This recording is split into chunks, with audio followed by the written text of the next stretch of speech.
जय श्री राम मित्रों।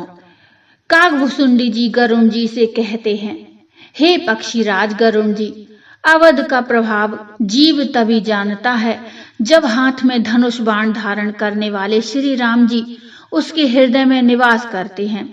अवध प्रभाव जान तब प्राणी, जब उर बसई राम धनु पानी। अब मैं अपनी कथा सुनाता हूँ, जिस कारण से मुझे श्री राम जी के प्रति संशय हुआ था। जय विधि मोह भयउ प्रभु मोही, सो सब कथा सुनावहु तोही। मुझे तो भगवान की इस माया ने तब मोहित किया जब मेरा जन्म अवधपुरी में ही हुआ था। मैं बहुत वर्षों तक अयोध्यापुरी में रहा और उस समय अवधपुरी में अकाल पड़ गया।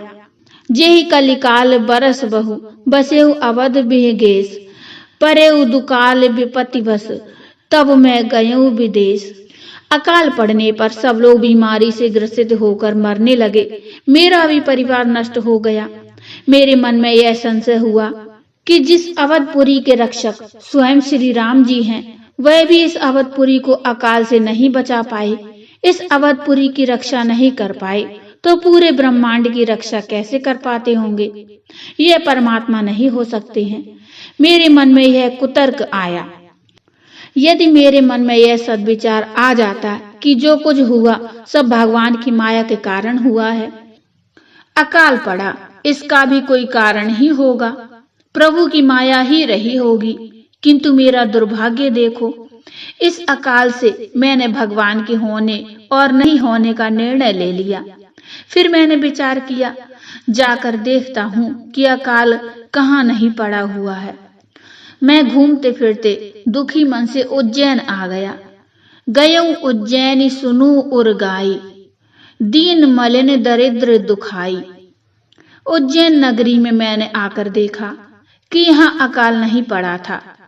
मालवा प्रांत की भूमि थी, बहुत उपजाऊ थी, सब लोग संपन्न थे। मुझे लगा कि यह नगरी भगवान शंकर की है। यहाँ अकाल पड़ा हुआ नहीं है। भगवान शिव यहाँ के रक्षक हैं और भगवान शिव ही परमात्मा है।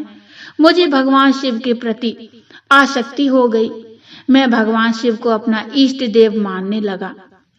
भगवान शिव ही इस ब्रह्मांड के नायक हैं, यह मेरे मन की धारणा बन गई थी। सच्चे मन से मैं भगवान शिव का भक्त हो गया था। भगवान शिव के मंदिर में एक ब्राह्मण देवता थे। वह वेद विधि से भगवान शिव का पूजन किया करते थे। उनका और कोई दूसरा काम नहीं था। मैं अपने स्वार्थ बस कपट पूर्वक उनकी सेवा करने लगा। तेई सेवाओं में कपट समेता, नम्रता मेरा गुण नहीं था। सेवा केवल अपने स्वार्थ के लिए मेरा अभिनय था। नम्रता केवल दिखावा था। मन में छल कपट भरा हुआ था। ब्राह्मण देवता बड़े दयालु थे। उन्होंने मेरी नम्रता देखकर मुझे शरण दी, पुत्र की भांति मुझे पढ़ाया। बाहिज नम्र देखी मोहि साई, विप्र पढ़ाओ पुत्र की नाई। गरुण जी ने यहाँ कागभुसुंडी जी से प्रश्न किया कि विद्या पाकर तो तुम बहुत नम्र हो गए होगे, क्योंकि विद्या ददाति विनयम। कागभुसुंडी जी ने कहा, विद्या पाकर मैं भी विनम्र नहीं हुआ। मेरी स्थिति वही रही। जिस प्रकार की नाग को दूध पिलाने से उसका जहर बढ़ता है, अगम जाति में विद्या पाए, भयऊ जथा आई दूध पियाए। विद्या पाकर मैं अहंकारी हो गया।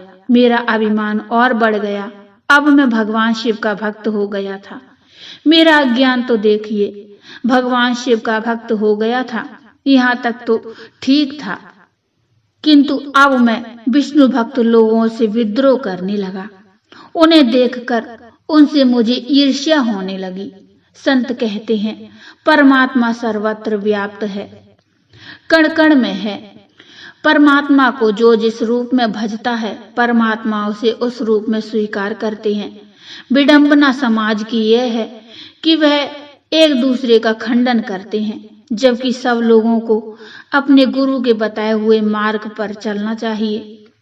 कोई भगवान शिव को, कोई भगवान कृष्ण को, कोई भगवान श्री राम जी को, कोई कबीरदास जी को, कोई राधा स्वामी, कोई गुरु नानक, कोई महावीर स्वामी या और जो जिस धर्म से हैं, जबकि होना यह चाहिए कि गुरु आज्ञा से अपने गुरु के द्वारा सुझाए गए मंत्र और विधि का पालन करते हुए सब अपनी अपनी पूजा पद्धति पर अडिग रहें।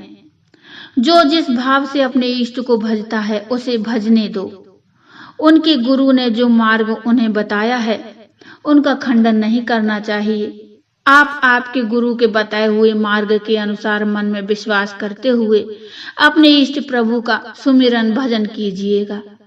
किंतु यदि कोई और अन्य साधन से परमात्मा को भजता है तो उसका खंडन नहीं करना चाहिए, उसकी श्रद्धा को ठेस नहीं पहुंचाना चाहिए।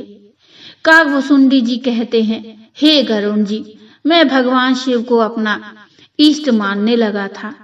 बहुत अच्छी बात थी, कोई बुराई नहीं थी। किंतु बीमारी मुझे यह हो गई थी कि विष्णु भगवान को मानने वालों से मैं ईर्ष्या करने लगा था। विष्णु भक्त मुझे सुहाते नहीं थे। मेरे गुरुदेव बड़े दयालु थे। मुझे कई बार समझाया कि देखो, भगवान विष्णु का विरोध मत करो। भगवान शिव भी भगवान विष्णु को ही दिन रात भजते हैं। तुम इस तरह लोगों से ईर्ष्या करना छोड़ दो, यह अच्छी बात नहीं है। किंतु मैं तो अहंकारी था। अपने गुरु के ही के बारे में मन में सोचने लगा कि गुरु जी को कुछ आता जाता नहीं है, गुरु जी कुछ नहीं जानते हैं। मुझे भगवान शिव का भक्त होने का अहंकार हो गया। गुरु जी से विद्या पाकर मैं सत्संग प्रवचन करने में बड़ा निपुण हो गया। गुरु जी तो वृद्ध हो चुके थे। उनकी भाषा शैली इतनी स्पष्ट नहीं रह गई थी और मैं बड़े अच्छे ढंग से कथा वाचन करने लगा था। सभी लोग मेरे प्रवचनों को बड़े आनंद से सुनते थे। अब मेरी दृष्टि में गुरु का कोई मूल्य नहीं था। इस समय मैं भगवान शिव के मंदिर में ध्यानस्थ अवस्था में बैठा था। उसी समय गुरु जी का आगमन हुआ। तो बोलो जय श्री राम। मित्रों, यदि आप इससे आगे का प्रसंग सुनना चाहते हैं तो मुझे कमेंट में जरूर बताइए। कमेंट में जय श्री राम अवश्य लिखिए।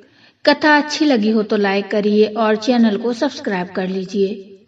मिलते हैं एक नई कथा और रामचरितमानस का पाठ लेकर। तब तक के लिए जय श्री राम।